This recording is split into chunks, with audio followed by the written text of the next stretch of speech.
In class 12th of electrostatics एक बहुत ही common derivation होता है कि there is a uniformly charge ring, मतलब इस रिंग में यूनिफॉर्म चार्ज है and find the field on the axis of the ring. Very simple, you take an element and you know that कि opposite elements का एक component cut जाएगा and the whole field will be along the axis of the ring and you know the result also कि qx upon r square plus x square की power 3/2. But if you are preparing for advanced level, Irodov में question है, question number 3.12.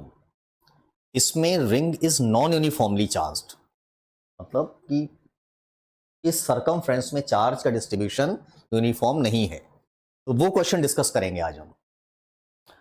तो इस question को I would like कि आप लोग ट्राई करेंगे.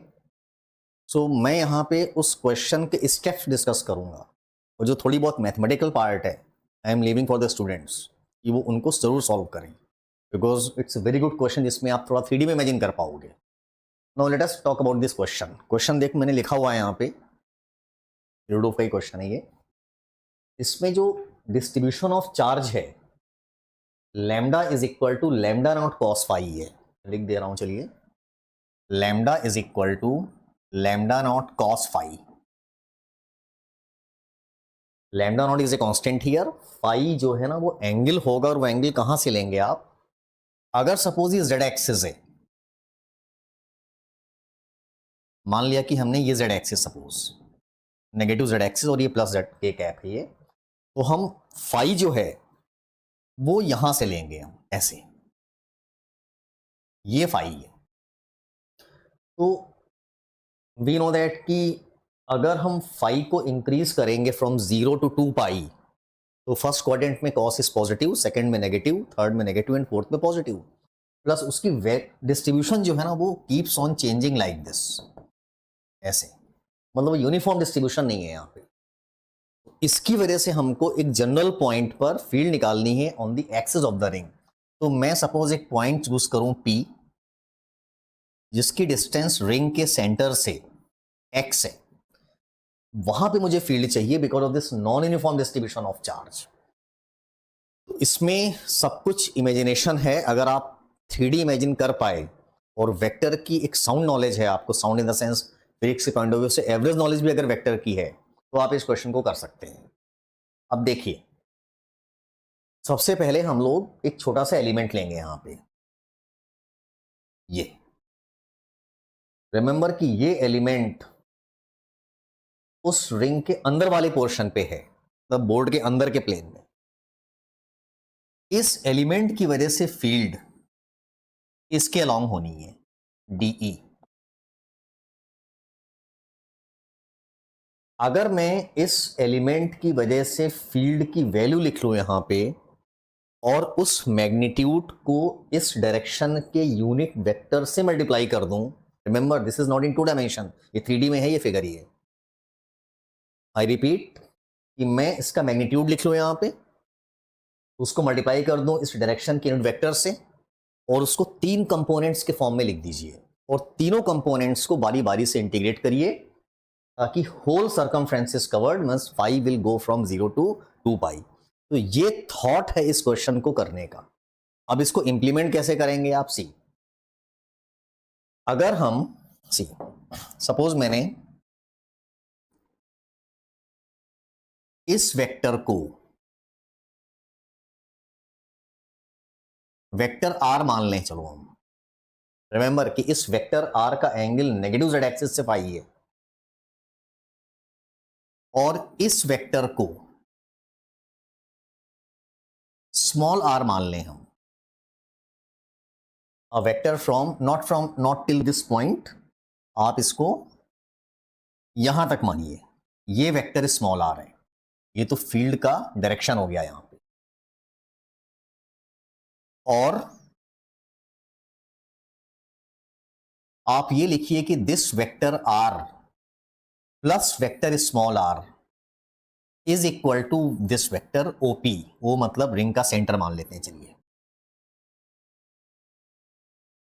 आई will write vector r plus vector small r is equal to OP vector. Triangle law of addition है ये. And what is OP vector? It is x times i cap. Keep in mind कि x constant है यहाँ पे, उस point p की fix distance है from the centre of the ring, वहीं पे हमको फील्ड निकालनी है. अब इस वेक्टर r को, remember r vector is making some angle phi with the negative k cap. इसको लिखिए आप, इसको मैं लिख दे रहा हूं स्मॉल r. अल्टीमेटली तो मुझे स्मॉल r चाहिए, डिस्टेंस भी दे देगा ये, और इसके अलोंग आपको यूनिट वेक्टर भी मिल जाएगा. यहां पे स्मॉल r क्या हो गया? x times i cap minus this vector r, और इस वेक्टर r को माइनस k कैप और j कैप के फॉर्म में, this is equals to r cos phi times minus k cap plus r sin phi times j cap. काफी question कर लिया है. अगर हम इस वेक्टर r को लिख पा रहे हैं, हम this vector r is equal to x times i cap minus r plus r cos phi times k cap minus r sin phi times j cap. हमने वेक्टर r क्यों निकाला है? बिकॉज इस वेक्टर का जो मैग्नीट्यूड है वो इस एलिमेंट और इस पॉइंट के बीच की डिस्टेंस आपको दे देगा. What is mod of this vector r? You will write mod of vector r is equal to root of x square plus y square plus z square. आप ध्यान से देखिए, what is cos square plus sine square 1. तो यहां पे आ जाएगा x square plus r square. R क्या है? इस रिंग का रेडियस है वो. तो मुझे इस वेक्टर r का मॉड मिल गया. और once I get the mod, what is r cap? आप आर कैप लिख सकते हो x times i cap minus r sine phi times j cap plus r cos phi times k cap divided by root of r square plus x square. ये अपना vector r cap है. सी, इस board में space कम पड़ जाएगी, I know. अब अपना अगला स्टेप क्या होगा? सी, अब देखिए मेरे पास यहां से लेके यहां तक की डिस्टेंस भी है. क्यों चाहिए हमको? हम इस एलिमेंट की वजह से यहां फील्ड की वैल्यू लिख लेंगे. हम आर कैप क्यों चाहिए? उस मैग्नीट्यूड को मल्टीप्लाई करेंगे हम आर कैप से, तो हमें वेक्टर ई मिल जाएगा इन 3 कंपोनेंट्स. फिर हम उन तीनों कंपोनेंट्स को बारी बारी से इक्वेट कर देंगे. तो व्हाट इज इलेक्ट्रिक फील्ड की value at that point? Let us write the magnitude of that field d E. इसकी वजह से लिख रहे हैं हम, वो मैग्नीट्यूड इस एलिमेंट की वजह से है. We know that magnitude is equal to k d q upon distance का होल स्क्वायर, और डिस्टेंस का whole square is r square plus x square. We will write r square plus x square. अच्छा, उस element में charge कितना होगा?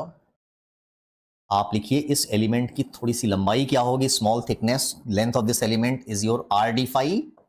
और अगर हम आर डी फाई को लैम्डा से मल्टीप्लाई कर दें तो ये उस एलिमेंट का चार्ज आ जाएगा. तो देखिए अपने पास फील्ड का मैग्नीट्यूड भी आ गया, R D phi into lambda naught cos phi, मतलब R lambda naught into cos phi D phi. अब यहां पे 2 इंपॉर्टेंट टर्म्स हम लोग डिराइव कर चुके हैं. One is the magnitude part. See, ये उस फील्ड का मैग्नीट्यूड है और ये उस फील्ड का डायरेक्शन है. डायरेक्शन कहां से कहां होगा? Along this direction. ये, तो ये आपका आर कैप है. Now once you multiply this magnitude part with r cap, तो आपको एक एलिमेंट की वजह से फील्ड 3D में मिल गई, मतलब उसके तीनों कंपोनेंट्स हैं आई कैप, जे कैप एंड के कैप. अब उन तीनों कंपोनेंट्स को आप लोग बारी बारी से इंटीग्रेट करेंगे ताकि होल रिंग इज कवर्ड. और हम जब तीनों कंपोनेंट्स को इंटीग्रेट करेंगे तो 5 will go from 0 to 2 pi.